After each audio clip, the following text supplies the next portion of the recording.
Last episode में हमने देखा था क्विंजुआन ने यांगली को हानशेन की ट्रेनिंग लेने के लिए कहा था ताकि हानशेन ब्लैक हॉक मिलिट्री स्कूल में एंटर कर सके। अभी के लिए यांगली हानशेन की ट्रेनिंग तो ले रही थी, लेकिन उसकी नज़र में हानशेन एक नाकारा इंसान था, इसलिए वो हानशेन को कुछ भी नहीं मानती थी। अभी के लिए उसे ऐसा लग रहा था कि क्विंजुआन बस हानशेन पर अपना वक्त बर्बाद कर रही है, लेकिन क्विंजुआन के ऑर्डर थे, ऐसे में उसे ये ऑर्डर तो मानने ही थे। इसलिए ना चाहते हुए भी वो हानशेन की ट्रेनिंग शुरू कर देती है। पहले दिन जब हानशेन अपनी ट्रेनिंग कर कर बाहर आता है तो उसके रिज़ल्ट देखकर यांगली काफ़ी ज़्यादा चौंक गई थी, क्योंकि हानशेन के रिज़ल्ट उसकी उम्मीद से कई गुना ज़्यादा बेहतर आए थे।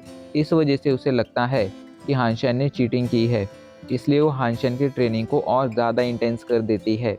अब आगे हानशेन के पास और कोई चारा भी नहीं था, इस वजह से वो मिली हुई पनिशमेंट को एक्सेप्ट करता है, जिसके बाद हानशेन कमरे से बाहर आ जाता है। अब सीन बदल जाता है और हमें अगले दिन का सीन दिखाया जाता है। गाइस, इस आदमी को हम कार्ड कहेंगे। हानशेन अपने वादे के मुताबिक कार्ड के लिए 2 ब्लैक फॉरेस्ट के पैकेट्स लाया था। कार्ड हानशेन से अभी के लिए काफ़ी ज़्यादा खुश था और वो हानशेन को अभी के लिए अपनी एक स्किल दिखाता है। वो अपना खंजर निकालता है और उससे हानशेन पर हमला कर देता है। खंजर तेजी से हानशेन की गर्दन की तरफ बढ़ रहा था। अब वो गर्दन से बस 2 इंच दूर बचा था, लेकिन तभी अचानक से वो खंजर गायब हो जाता है और हानशेन चाहकर भी उस खंजर को ढूंढ नहीं पाता है। इस स्किल को देखकर हानशेन काफ़ी ज़्यादा चौंक गया था, क्योंकि इस स्किल की मदद से कोई भी अपने वेपन्स को अपने एनिमी से छिपा सकता था। अभी के लिए हानशेन इस स्किल को सीखना चाहता था, इसलिए वो कार्ड से ये स्किल उसे सिखाने की रिक्वेस्ट करता है और कार्ड भी मान जाता है। इस स्किल का नाम हेवन स्लीप था, जो एक काफ़ी पावरफुल स्किल थी। कार्ड अगले 2-3 घंटे तक हानशेन को स्किल अच्छे से समझाता है, जिसके बाद अब सीन चेंज हो जाता है और हमें अगले दिन का सीन दिखाया जाता है। हानशेन ने अपनी ट्रेनिंग कंप्लीट कर ली थी और जिसके बाद उसने हेवन स्लीप की प्रैक्टिस शुरू कर दी थी। अभी के लिए लगातार हेवन स्लीप की प्रैक्टिस किए जा रहा था। तभी वहाँ पर क्विंजुआन आ जाती है, जो ऐसे ही घूमते हुए वहाँ पर आई थी। जब वो देखती है कि हानशेन हेवन स्लीप की प्रैक्टिस कर रहा है तो वो चौंक जाती है, लेकिन फिर वो मन ही मन कहती है हेवन स्लीप 4 लेवल्स में डिवाइडेड है। भले ही हानशेन ने इसकी प्रैक्टिस शुरू कर दी है और ये लगातार इसकी प्रैक्टिस कर रहा है, लेकिन अगर किसी को इसके अंदर मास्टर बनना है तो उसे स्किल बचपन से सीखनी चाहिए, और हानशेन बचपन से स्किल नहीं सीख रहा है। ऐसे में उसके लिए अगले कुछ सालों तक इस स्किल को सीखना काफ़ी ज़्यादा मुश्किल होने वाला है। यहाँ तक कि लेवल 1 तक पहुँचने में भी उसे लगभग 3 से 4 साल लग जाएंगे। क्विंजुआन ये सब इसलिए इतने अच्छे से जानती थी क्योंकि उसने खुद ने हेवन स्लीप की प्रैक्टिस की थी, लेकिन वो हानशेन को डीमोटिवेट नहीं करना चाहती थी, इसलिए वो कुछ नहीं कहती है और वहाँ से चली जाती है।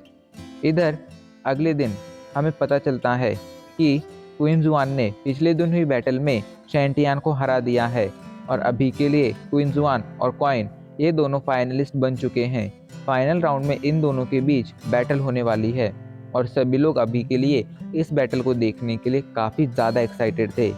आज के दिन पूरा का पूरा बैटलफील्ड लोगों से खचाखच भरा हुआ था। कुछ लोग क्विंजुआन को चीयर कर रहे थे तो कुछ लोग कॉइन को चीयर कर रहे थे। इधर कॉइन ने भी क्विंजुआन से फाइट करने की पूरी तैयारी की थी, क्योंकि वो अच्छी तरह से जानता था क्विंजुआन कोई कमज़ोर अपोनेंट नहीं है।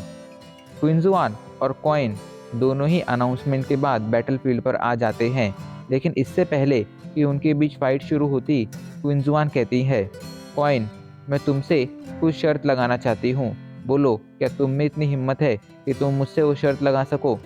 तो इस पर कॉइन कहता है आखिर तुम किस तरह की शर्तें लगाना चाहती हो। तो क्विंजुआन उसे बताती है देखो, अगर ये फाइट मैं जीती तो तुम्हें मेरे ग्रुप को एज अ को लीडर ज्वाइन करना होगा, जिसके बाद जब मैं अपने सभी जीन पॉइंट्स की लेवल कंप्लीट कर कर इवॉल्वर बन जाऊंगी, और मेरे इवॉल्वर बनने के बाद जब मैं एडवांस बेस में जाऊंगी तो तुम्हें मेरे ग्रुप का लीडर बनकर उसकी रिस्पॉन्सिबिलिटी संभालनी होंगी। तो इस पर कॉइन कहता है ये शर्तें बेसलेस हैं।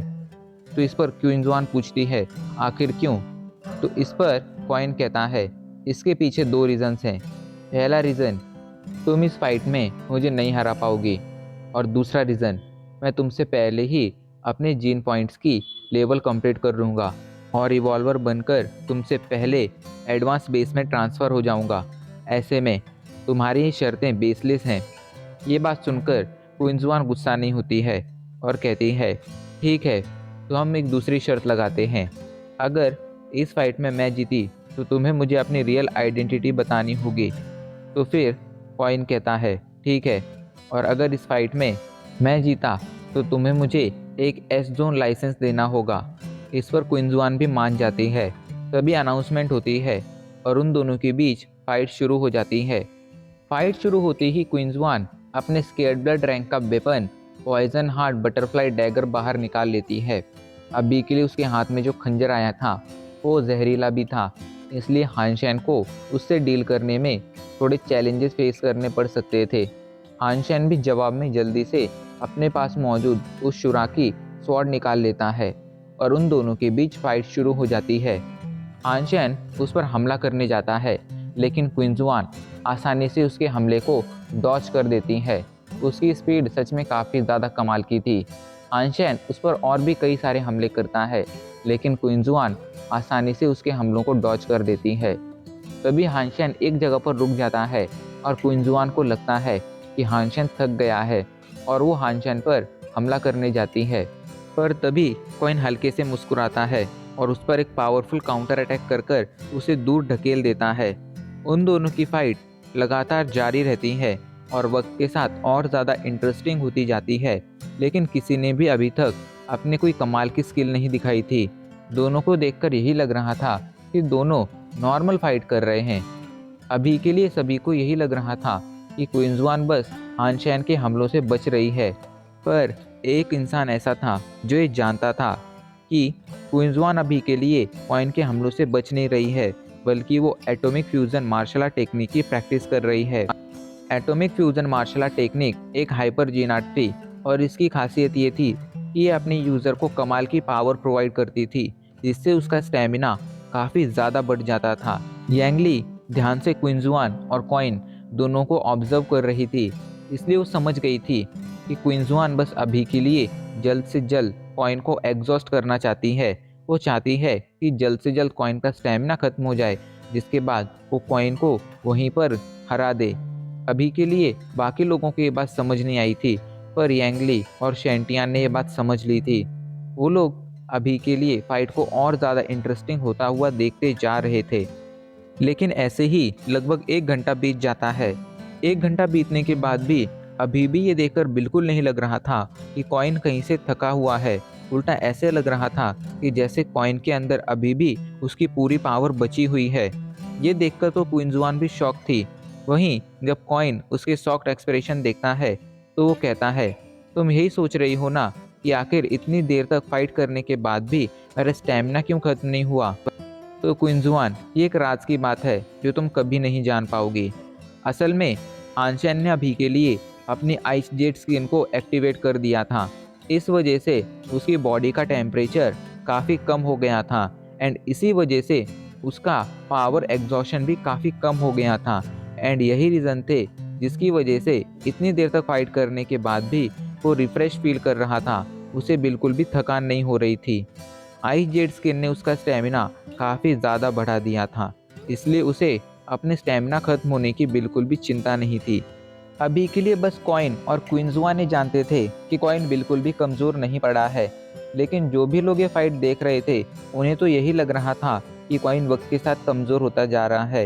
इसलिए सेंटियान ज़ोर ज़ोर से चीखने लगता है, क्विंज़वान, तुम जल्द से जल्द इस कॉइन को हरा दो। लेकिन तभी कोई पीछे से आकर कहता है, क्विंज़वान ये फाइट नहीं जीत पाएगी। शैंटियान जवाब देने के लिए पीछे मुड़कर देखता है, लेकिन जब वो उस इंसान को देखता है तो वो कोई जवाब नहीं देता है, क्योंकि ये बात किसी और ने नहीं बल्कि युआन ने कही थी। शैंटियान हंसते हुए कहता है, युआन, तुम अभी के लिए काफ़ी ज़्यादा यंग हो, ऐसे में तुम्हें कॉम्बैट एबिलिटी के बारे में कुछ भी नहीं पता है, इसलिए तुम्हें ऐसा लग रहा है कि अभी के लिए कॉइन जीतने वाला है, पर यह सच नहीं है। असल में तो जीतेगी क्विंज़वान ही। इस पर युआन हंसते हुए कहता है, कॉइन तुम्हारी नाक के नीचे से 2 बार तुम्हारे स्केर्ड ब्लड रैंक के बीच चुरा चुका है। ऐसे में भी क्या मुझे उसकी कॉम्बैट एबिलिटी के बारे में तुम्हें बताने की ज़रूरत है? क्या यही काफ़ी नहीं है ये बताने के लिए कि वो कॉम्बैट में बिल्कुल भी कमज़ोर नहीं है? ये सुनकर शैंटियान कोई जवाब नहीं दे पाता है। उसे अभी भी वो इंसिडेंट्स याद थे। शैंटियान को जब भी वो इंसिडेंट याद आते थे तो उसके ज़ख्म गहरे हो जाते थे। अभी के लिए यहाँ पर युआन की जगह कोई और होता तो शैंटियान उसे वहीं पर मार देता, लेकिन युआन को चोट पहुंचाने की उसकी हिम्मत नहीं थी। इधर बैटलफील्ड पर क्विंजुआन और कॉइन की फाइट कुछ और देर तक चलती है, लेकिन जब क्विंजुआन देखती है कि इतनी देर फाइट करने के बाद भी इस फाइट का कोई रिजल्ट नहीं निकल रहा है, तो वो इस फाइट को जल्द से जल्द ख़त्म करने के लिए अपनी बीस्ट सोल फ्यूजन स्किल का यूज़ करती है। उसने अभी के लिए अपनी scared blood beast soul, water spirit और अपनी म्यूटेंट रैंक की बीस्ट सोल गोल्डन लायन को आपस में फ्यूज़ कर दिया था। अभी के लिए वो गोल्डन लायन में बदल चुकी थी एंड वाटर स्पिरिट की वजह से उसकी पावर कई गुना बढ़ चुकी थी। साथ ही साथ उसका डिफेंस भी अब काफ़ी ज़्यादा पावरफुल हो चुका था। अपने इसी नई पावर के साथ वो कॉइन पर हमला करने जाती है, लेकिन तभी अचानक से कॉइन अपने पंख बाहर निकालता है और हवा में उड़ने लगता है। कॉइन के पंख देखकर सभी लोग चौंक जाते हैं। फ्यूशाओ पंख को देखकर खुश होकर कहता है, कॉइन के पंख तो सच में काफ़ी ज़्यादा अमेजिंग हैं। वो अभी के लिए काफ़ी ज़्यादा एक्साइटेड लग रहा था। इधर क्विंजुआन हवा में उड़ रहे कॉइन पर कई सारे हमले करती है, लेकिन कॉइन आसानी से अपनी उड़ने की एबिलिटी की वजह से उसके हमलों से बच जाता है। जब काफ़ी देर तक ऐसा ही होता रहता है तो क्विंजुआन काफ़ी ज़्यादा परेशान हो जाती है। इधर बैटलफील्ड के बाहर बातें होने लगती हैं। ये कॉइन तो काफ़ी ज़्यादा डरपोक है, वो इस तरह की चाल का यूज़ कर रहा है। ऐसे में तो वो आसानी से क्विंजुआन को हरा देगा। उसे शर्म आनी चाहिए, वो क्विंजुआन की कमज़ोरी का फ़ायदा उठा रहा है। आखिर कोई ऐसे इंसान को पसंद कैसे कर सकता है? ये लोग कॉइन के हेटर थे जो उसके बारे में बुरी बातें कर रहे थे। इधर कॉइन को इन बातों से कोई फ़र्क नहीं पड़ रहा था, लेकिन तभी अचानक से क्विंजुआन कहती है, कॉइन, क्या तुम एक असली मर्द नहीं हो? अगर तुम एक असली मर्द हो तो इस तरह हवा में उड़ने की वजह से नीचे आकर बैटलफील्ड पर मुझसे फाइट करो। तुम्हारा इस तरह मेरी कमज़ोरी का फ़ायदा उठाना ये बताता है कि तुम्हारे अंदर एक असली मर्द वाली काबिलियत नहीं है। तो इस पर कॉइन हंसते हुए कहता है, क्विंजुआन, क्या तुम्हें सच में लगता है मैं तुम्हारी बातों में आ सकता हूँ? और रही बात उड़ने की एबिलिटी की, तो ये मेरी पावर है, मेरी स्ट्रेंथ है और तुम्हारी कमज़ोर है। And at the end her fight में जीत मैटर करती है, फिर वो किसी तरह से भी हासिल की गई हो, ये मैटर नहीं करता है। और दूसरी बात, अगर लकीली तुम्हें मैच जीत गई और चोजन कॉन्टेस्ट में जाकर वहाँ पर तुम्हारा सामना किसी ऐसे इंसान से हुआ जो उड़ सकता होगा, तो क्या तुम तब भी उसे ये समझाते बैठोगी कि वो तुम्हारी कमज़ोरी का बस फ़ायदा उठा रहा है? असल में सिर्फ जीत मैटर करती है, इसलिए तुम फाइट पर ध्यान दो, फालतू की बातें मत करो। एंड एट द एंड क्विंजुआन को उसकी बात मानकर फाइट पर ध्यान देना ही पड़ता है। कॉइन बिल्कुल सही कह रहा था। उसके पास अभी जो उड़ने की एबिलिटी थी वो कॉइन की स्ट्रेंथ थी और क्विंजुआन की वीकनेस थी। अब क्विंजुआन वीक थी, इसमें कॉइन की तो कोई गलती नहीं थी। वहीं युआन और उसका दोस्त क्विंग जो ये फाइट देख रहे थे वो समझ गए थे कॉइन ये फाइट जीतने वाला है, इसलिए वो लोग वहाँ से जाने लगते हैं। इधर शैंटियान को अभी भी यही लगता था कि क्विंजुआन ये फाइट जीतेगी। वहीं काफ़ी देर तक क्विंजुआन हवा में उड़ रहे कॉइन पर हमले करने की कोशिश करती है, लेकिन एट द एंड उसका एक भी हमला कॉइन पर नहीं लग पाता है। एंड फाइनली एंड में क्विंजुआन का ट्रांसफॉर्मेशन टाइम कंप्लीट हो जाता है और उसे दोबारा से एक नॉर्मल इंसान में बदलना पड़ता है। अभी के लिए उसने अपने सारे स्टेमिना का यूज़ कर लिया था, इस वजह से वो चाहकर भी दोबारा से अपनी किसी बीस्ट सोल का यूज़ नहीं कर सकती थी। एंड यही रीज़न था जिस वजह से अब वो डिसाइड करती है कि वो हार मान लेगी। एंड फाइनली वो सभी के सामने कहती है, कॉइन, तुम नीचे आ जाओ, मैं हार मानती हूँ। ये कहकर वो वहीं पर रुक जाती है। इधर कॉइन भी ज़मीन पर आ जाता है। सभी लोग अभी के लिए कॉइन की जीत से काफ़ी ज़्यादा शॉक थे और शैंटियान तो आग बबूला था, लेकिन अभी के लिए वो कॉइन के साथ कुछ कर भी नहीं सकता था। वहीं हारी हुई क्विंजुआन बैटलफील्ड से जाते हुए कॉइन से कहती है, तुम अपना एस जोन लाइसेंस कलेक्ट करने के लिए कॉर्ड शूटिंग ग्रुप आ जाना, मैं वहाँ पर तुम्हें एस जोन लाइसेंस दे दूँगी। ये कहकर क्विंजुआन वहाँ से चुपचाप चली जाती है। आज की फाइट ने उसे काफ़ी बड़ा सदमा दिया था, इस वजह से अभी के लिए वो खुद को स्टेबल करने के बारे में ही सोच रही थी। सभी लोग काफ़ी ज़्यादा शॉक थे। किसी को भी भरोसा नहीं हो रहा था कि कॉइन ने क्विंजुआन को हरा दिया है। वहीं शूशाओ तो सच में बहुत ज़्यादा एक्साइटेड था, लेकिन अभी के लिए स्टोरी और ज़्यादा एक्साइटेड होने वाली है, क्योंकि कॉइन चोज़न कॉन्टेस्ट में पार्टिसिपेट करने वाला है। चोज़न कॉन्टेस्ट इस डेमन वर्ल्ड में होने वाला एक कॉन्टेस्ट था, जिसमें हर एक बेस का सबसे पावरफुल इंसान पार्टिसिपेट करता था, और इसमें टॉप 10 लोगों को एक स्केयर्ड ब्लड रैंक की बीस्ट सोल दी जाती थी। ऐसे में अगर हानशेन टॉप 10 में आ जाता तो उसे ज़रूर एक स्केयर्ड ब्लड रैंक की बीस्ट सोल मिलती। इसलिए हानशेन इस कॉन्टेस्ट में पार्टिसिपेट कर कर इस कॉन्टेस्ट को जीतना चाहता था, एंड जीतना नहीं तो कम से कम वो टॉप 10 में तो आना ही चाहता था। आखिर स्केयर्ड ब्लड रैंक की बीस्ट सोल भला किसको नहीं चाहिए थी। कॉइन को अगर वो मिल जाती तो कॉइन की पावर काफ़ी ज़्यादा बढ़ जाती। इसलिए कॉइन इस कॉन्टेस्ट में तो पार्टिसिपेट करने ही वाला था। और अब इसी के साथ हमारा ये एपिसोड आज यहीं पर ख़त्म हो जाता है।